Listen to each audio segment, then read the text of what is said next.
This is Truth is Scarier Than Fiction, and welcome to 4 True Tales of Terror, Volume 2. Number 1. I lived in an abandoned vineyard, which means I had a huge backyard. So huge that you could probably walk in it for hours and still not get to the other side.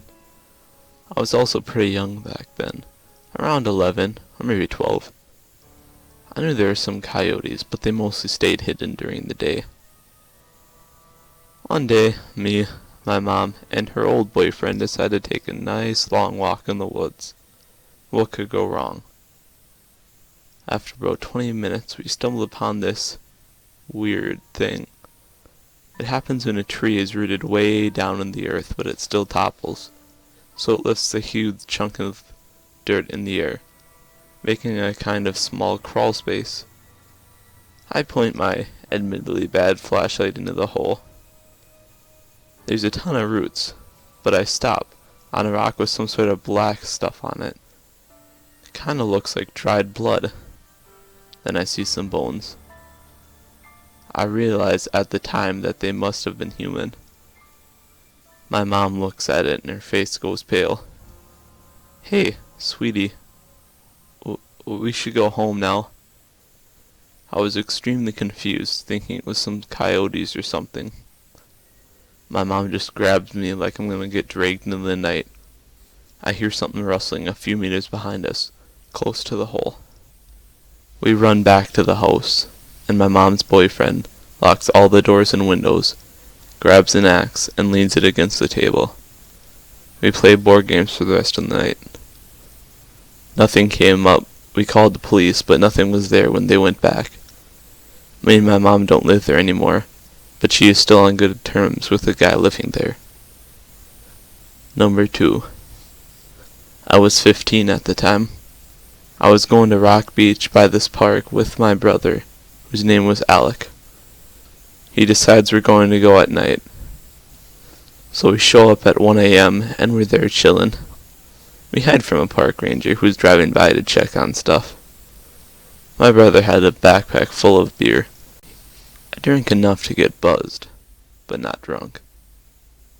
We mess around at the beach, skipping rocks and stuff until 2:30, when we head home. We start our trek home from the beach. About halfway to the parking lot, we suddenly become extremely dizzy. I look over to him, and I can clearly see he's the same way. We exchange a few WTFs and try to get back to the car. We're only like a football field away, so at least we can sit down then. I turn around and he's passed out, face down on the ground.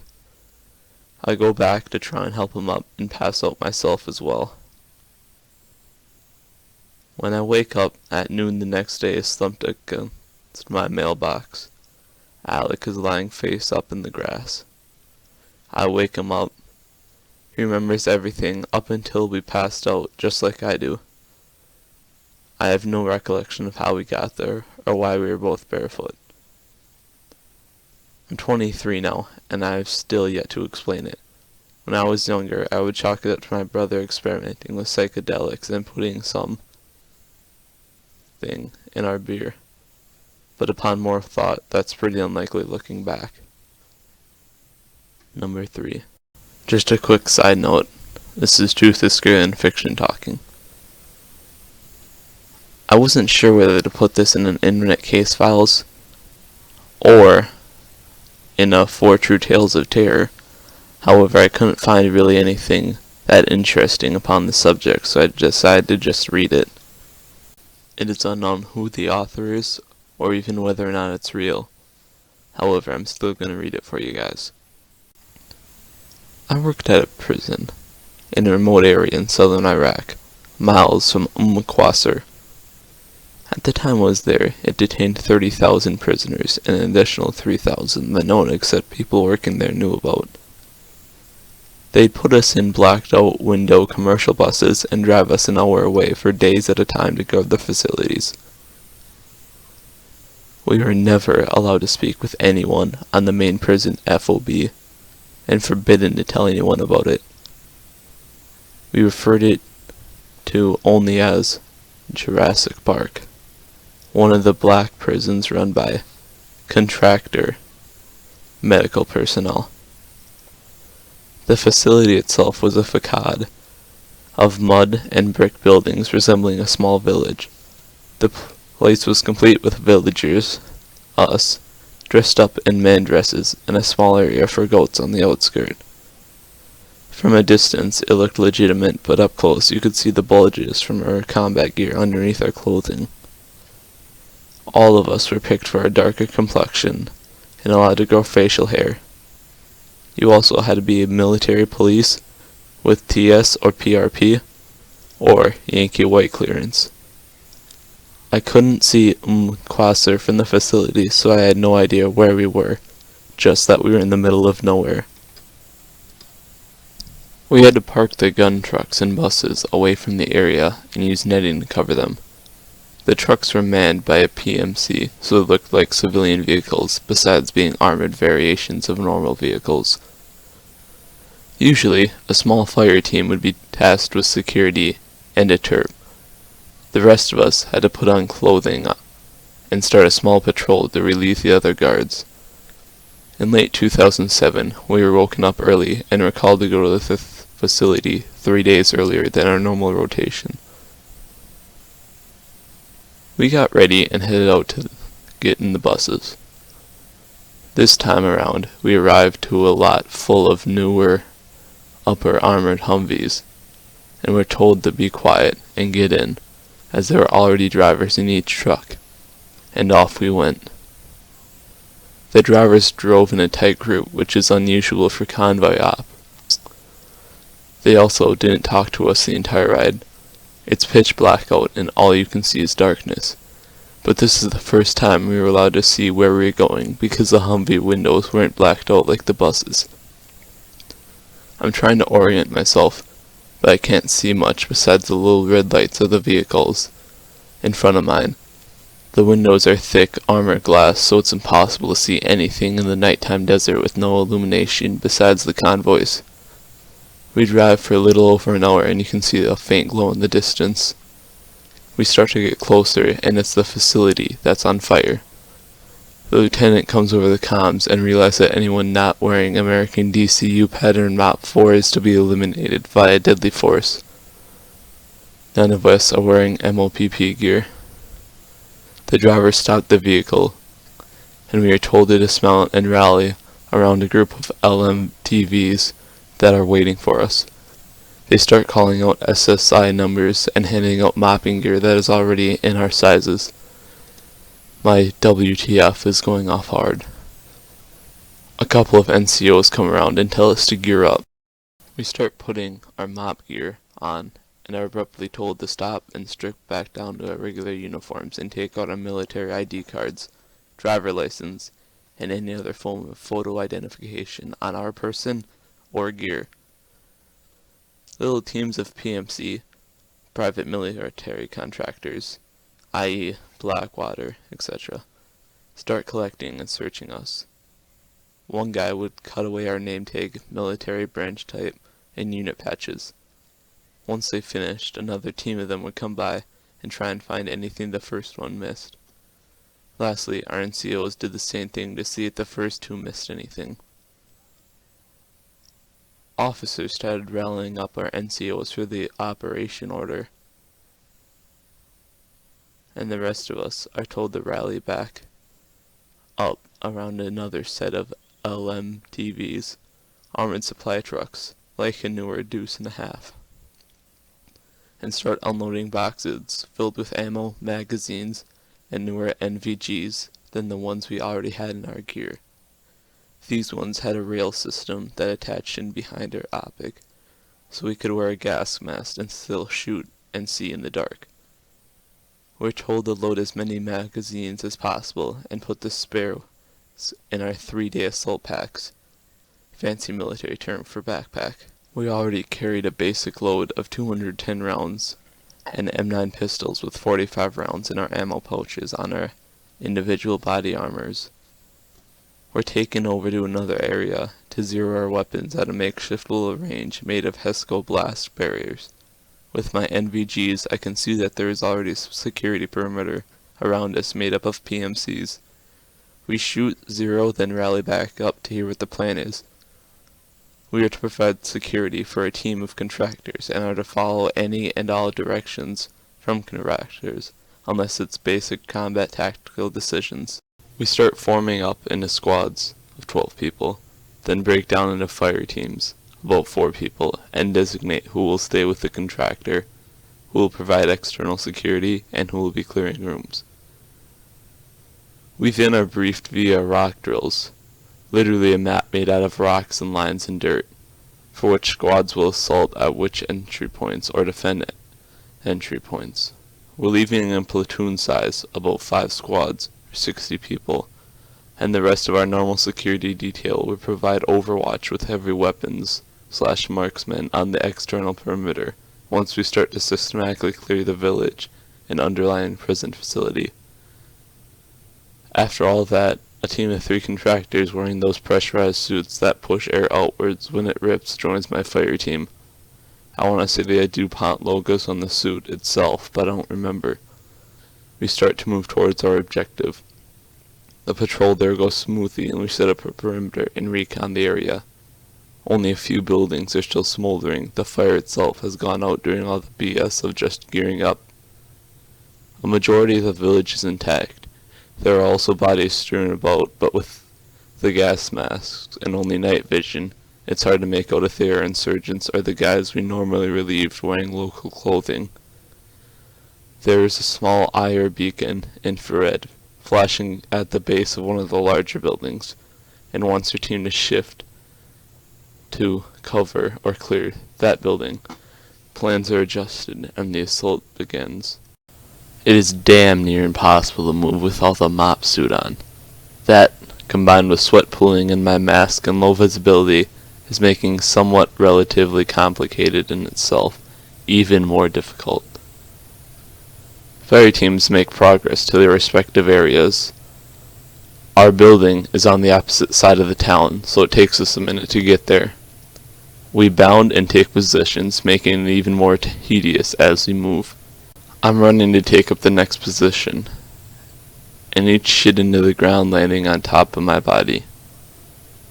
The face is caved in, and the gore gets all over my mask and suit. I notice he is armed with an M4, meaning he is American military, and there are shell casings and magazines strewn about his body. My guess is I lost footing when my foot hit the shell casings, and like marbles they made me slide and lose balance. The guy behind me bounds up and drags me up by my assault pack back up to my feet as we continue. Small arms fire is going off sporadically, but in controlled bursts, meaning that the other teams are running into opposition but handling the situation. We arrive and stack up on our building and wait for the last team to get in place, and set off 2 flashbangs to signal for the building clearing teams to start. I'm covering my area of responsibility but can barely see with the sweat stinging my eyes and my inability to wipe it away because of the gas mask. The gunfire has quelled and the flashbangs echo throughout the village to signal the rest of us. I'm first in, as lead man in my team. I'm having trouble seeing in the darkness, and the mask is making it worse. I swing my weapon up and clear my area of responsibility. The rest of the fire team follows. First room clear, so I stack back up on the next door and wait to feel the pat on my back to assault the next room. My eyes are stinging at this point, and I can't really see anything. All I am hoping is some prick doesn't get the drop on me, and I get lit up. I feel the slap on my gear, and I shove open the door. I swing right and see a silhouette in the corner. He first cowers away from the light coming from my Surefire flashlight, then rebounds. I can't see if he has a weapon or not, but he starts to run toward me. I reach to squeeze the trigger, but the rubber from my mop gloves is caught on the trigger guard. Something so simple and quickly taken care of becomes an action long enough to get me killed. 2 shots go off and my ears are ringing. The third man in saw the threat and neutralized it.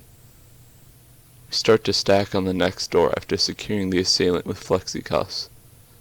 Contractor comes in and tells us to stand by. He walks over and starts messing with the dead body. We still don't know what he's doing. Eventually, he starts swabbing the mouth with Q-tips and prodding the body with other instruments.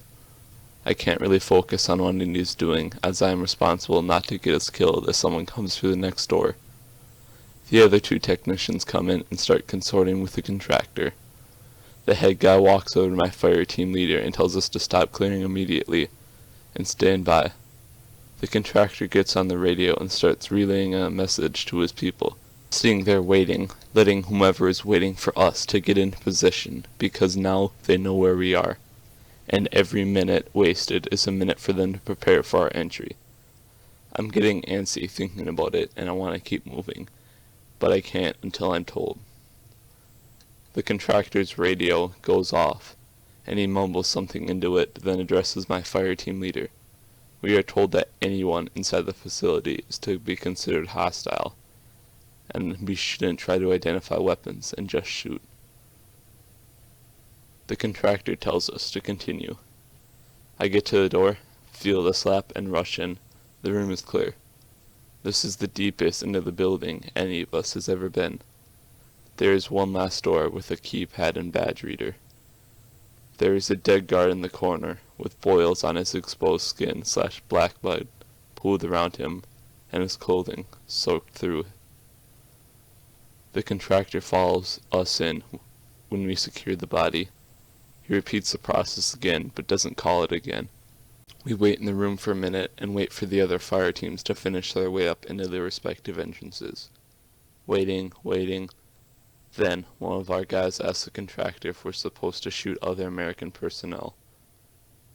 What a dumb question, I think.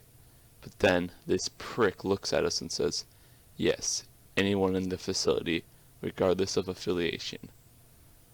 What the fuck? I can't even believe I'm hearing this. Had it been our rotation instead of those guards, and the higher-ups would have just offed us too? With the downtime, I'm starting to connect the dots. Something biological was in this place, and now they're all worried it will get out. My heart starts to race. I have blood on me. I'm wearing a crappy mob ensemble from some low bidder government contractor. Probably had this made in Puerto Rico. I'm starting to shake a little bit. My gas mask is starting to pulse on my face from the deep breaths I'm taking. I'm starting to freak out. How well did my buddy checks really check this thing to make sure I'm sealed up right? I ask the contractor if I'm safe inside my mob gear. He responds yes, nonchalantly. I yell at him that he has a freaking suit that looks like it's out of a movie outbreak, and that's easy for him to say. My leader tells me to chill out. I proceed to chill out, sort of. The radio goes back off. The other teams are ready. The contractor walks up to the door and takes out a restricted area badge, swipes it, then enters his pin. The door hisses loudly and retracts backward with a hydraulic whir. We enter the next room. It's sterile. One-way glass to my right. Little corridor, not really a room. I shove a muzzle in one-way glass to break it in case someone is going to light me up from the other side. The muzzle makes contact and the solid glass doesn't even wobble. The shock hurts my wrist. We continue toward the end of the door. Another keypad. The contractor does his thing. We assault into a long hallway with rooms on either side. It is a room-clearing nightmare. The contractor assures us that all of these doors are secure, and walks ahead of us to a specific door. I can hear movement and voices inside the room. I realize that this is where the detainees are kept in cells. The contractor talks to leader. The contractor wants us to force cell extract the prisoner. We don't have any riot gear to do this, but we have to do it anyway. We stack up on the door, and he inputs a code to open it. The door unlocks and we rush in. My first step in, I slip and am shoved forward by a teammate before the extraction. I'm knocked out briefly, wake up, back outside the cell. I'm covered in blood, and my teammate is wiping blood off my face shield. The contractor is hovering over me, and asks me to check the seal on my mask to make sure I didn't tear it. The seal is fine. He doesn't even ask if I'm alright. He walks away and talks to the sergeant. Look inside the cell, and it is covered in blood and vomit. The detainee is dead in the corner, and I overhear the contractor address one of the techs. He tells them to stay out of the cell and that he was hoping we'd find him here and won't have to go to another block of the facility. We restart the assault and go to the end of cell block. There's another keypad. He inputs the code and we go on. The room is round, with a guard shack in the center of the circle room. The cells align with the entire room, with another keypad door at the end. Some of the cells are unsecure with the doors open. Vomit, blood, and feces line the walls and floor. The gate shack is one-way glass, so we can't see inside. However, we do hear beeping from inside. An American steps out. None of us had the balls to kill him. I recognize him. He's one of the guys I normally relieve. But he is down here. He starts to babble. He doesn't recognize who we are behind the protective suits. He then sees the contractor and shuts up immediately. The contractor is waiting for us to react. I'm waiting for us to react. No one reacts. I'll lower the muzzle of my gun and look to Sergeant for guidance. He just nods his head, no. The contractor then asks to speak with the sergeant and two other techs. I take the opportunity to ask the guard what happened. I tell him my name and he remembers me from doing the changeover. He relays that 4 days ago, 5 of those effers came and told us that there's going to be a riot on and that the guards inside were being overwhelmed by. He also said that we didn't need suits like them, that it was a precaution. They lied. We need to get out of here, man. Looking into his eyes, I notice that they are bloodshot and his skin is yellow. His gums are pale and he keeps rubbing his stomach. One of the guys starts talking to him. He turns around to face him, and the back of his pants are covered in black feces, as in fecal matter, matting and hardening. He passes a long-winded gasp but doesn't even try to break stride talking to the other guy. Pauses and looks at the ceiling abruptly, snaps his head back forward and vomits all over the guy he was speaking with. He starts to talk again like nothing happened. The arguing starts to get louder between me, contractor, and sergeant. Start to step back a little bit, and the feces hands guard starts telling vomit guard to take off his mask so he can see his face. The vomit guard is freaking out trying to clean his face shield while crouched on one knee. Feces Pants starts stepping closer to his crouched body and reaching for his mask. What the hell is he doing? I start yelling at him to back up and leave the other guard alone. He ignores me. He throws up on the guard again, still reaching for his mask, and they start to shuffle. Feces Pants is screaming at him to take off the mask so he can see his face. I run up and hit Feces Pants with the butt of my weapon. He rolls off, gets to his knees, and continues to vomit himself, screaming at the vomit guard to take off his mask. I start wrestling with Feces Pants and screaming for Sergeant to grab Flexicuffs. My screams are muffled because of the mask. I'm on top of his chest, but he is still grabbing at my mask, trying to rip it off. He is biting the rubber face shield and screaming at me in between. I start freaking out. My rubber overboot kicks him in the temple, and black blood starts coming from his ears. He starts struggling more, but Sergeant saw us fighting and ran over. Now he is flipping him over and getting the cuffs on him. He still keeps squirming around, and I can see the cuffs are digging into his skin. Vomit guard runs up and we drag Feces Pants into an open cell and slide him in and shut the door.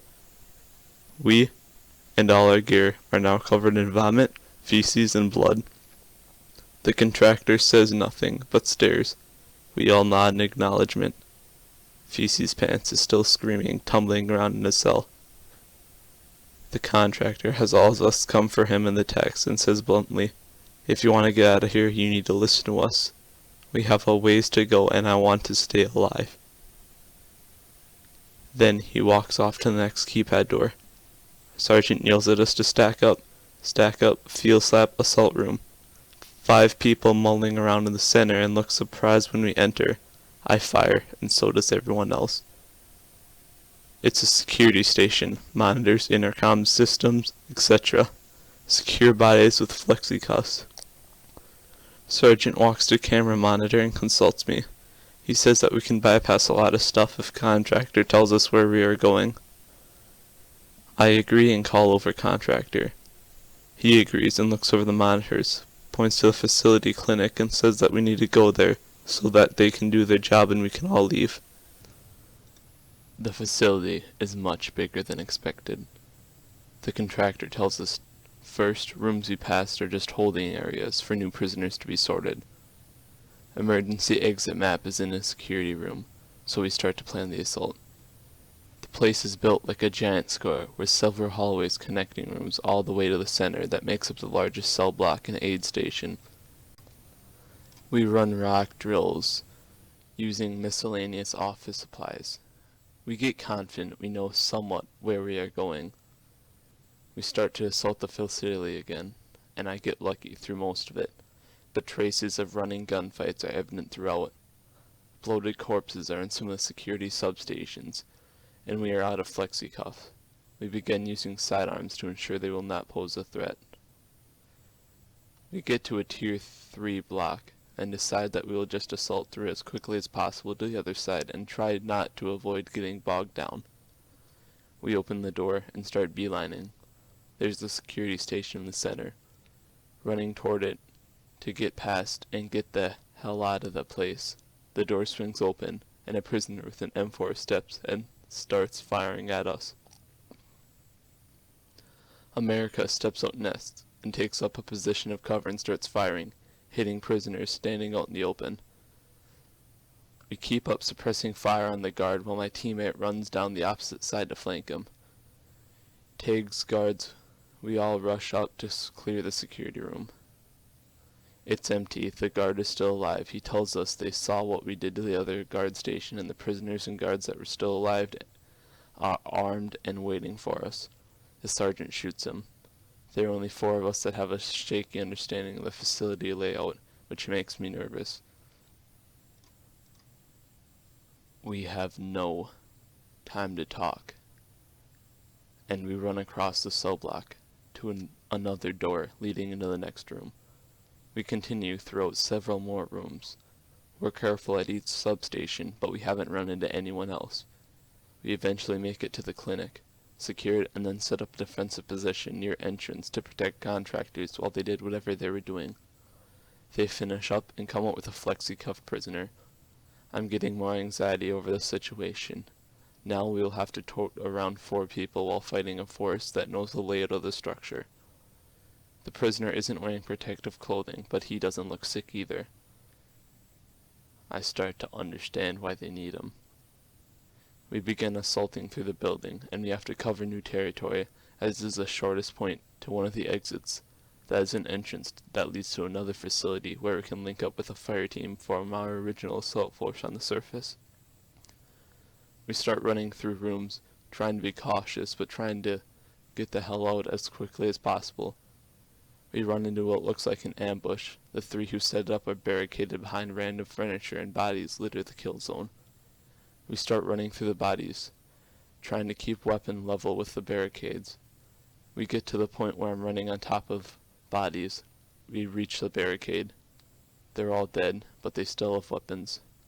It looks like they succumb to whatever else everyone is sick with. Vomit, feces, black blood, something new with these guys. They look like their abdomens tore open from the pressure, from all the fluids inside them. The organs are black, some of it is fluid. A dark yellow fluid. We keep running. I'm getting tired and complacent, overheating, dehydrating, but there's nothing we can do but keep running. The sergeant is lagging behind us. We cover more ground. He stops and takes off his mask and throws up. I look at the contractor and he just nods his head. His skin is yellowing, aggressive, looking boils on his cheeks, has the same deep red tint to his eyes. He pulls an M9 and kills himself before he can even say anything. There's no time. We start running forward again, hoping to make it to that door. We have 3 more rooms to cover. The contractor calls me back and tells me to stop. I know where this is going, so I put the M4 on him and tell him I'll kill both of us before I let him waltz out without me and my guys. He tells me not to worry and says we need to deviate slightly to the decontamination rooms. I'm too tired to care, and he leads the way. We get to the rooms and they spray the gore off the suits. I'm sitting, waiting for the remnants of the original prisoners and guards force to kill me while I just stand there like an a-hole while this thing sprays a whole bunch of stuff on me. Nothing happens, and we all rendezvous in what is called a clean room to wait on me and my other 3 guys to get done with their decontamination process. I start to put gear back on and not paying attention. Gunshots ring out in rapid succession. The contractor has killed the other 2 techs and has a gun on me. He tells me he can get me out of there, but I need to protect him while we get to the surface. I agree to it. He shuts off the decontamination and locks my guys inside to die.